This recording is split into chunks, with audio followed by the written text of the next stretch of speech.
Hello friend, সবাই কেমন আছো? আশা করছি সবাই খুব ভালো আছো। আমি তো বেশ ভালোই আছি। আর তোমরা কে কেমন আছো আমাকে কমেন্টের মাধ্যমে জানিও।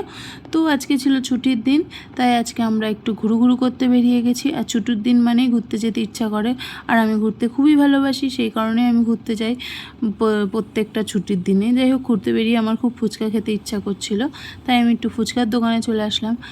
আর প্রথমে আমরা জল ফুচকা খেয়েছি, তারপরে আমরা একটু দই ফুচকা খেয়েছিলাম। আর ফুচকাটা খুব সুন্দর বানায় কাকুটা। ফুচকাটা এত সুন্দর বানায় যে দই ফুচকা না খেয়ে আমি পারি না থাকতে। যাই হোক, আমি দই ফুচকাটা খেয়ে নিলাম। তারপরে আর এই কাকুটার দোকানে যারা যারা ফুচকা খেয়েছো তারা অবশ্যই জানো খুব ভালো বানায়, আর যারা খাওনি তারা খেয়ে জানিও।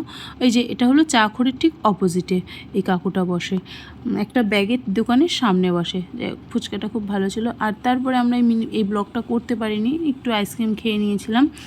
তারপরে আমরা ঘড়ির দোকানে চলে গেছিলাম। আর ঘড়ির দোকান থেকে আমি আমার দুটো ঘড়ি কিনেছি আমাদের জন্য, মানে আমার জন্য না, আমার জায়ের ছেলের জন্য একটা আর আমার শ্বশুরের জন্য একটা। কারণ জায়ের ছেলের জন্মদিন ছিল, আর ও হচ্ছে বক্সিং স্টেট চ্যাম্পিয়ন হয়েছিল। ওকে আমি বলেছিলাম তুমি যদি ভালো মানে স্টেট চ্যাম্পিয়ন হও তাহলে আমি তোমাকে ভালো গিফট করব। যাই হোক, ওর জন্য একটা ঘড়ি কিনেছি।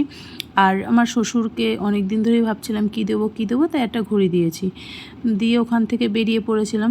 তারপরে আমরা এই যে পোস্ট অফিস মোড় দিয়ে বাড়ি ফিরছি। এই যে পোস্ট অফিস মোড়ে একটা বড় ঘড়ি করা হয়েছে, এটা বেশি দিন হয়নি, খুব জোর 1 থেকে 1.5 বছর মতো হয়েছে। এখানে টাইমিংটা দেওয়া আছে, মানে সবার যাতে সুবিধা হয় সেই কারণেই করা হয়েছে। আর এই যে আমরা বেরিয়ে একটু মিষ্টির দোকানে চলে আসলাম। ওইখান থেকে সিঙ্গারা মিষ্টি ফিষ্টি নিয়ে আমরা বাড়ি চলে এসেছি। আর এই ব্লগটা কেমন লাগলো তোমরা প্লিজ কমেন্টের মাধ্যমে জানিও।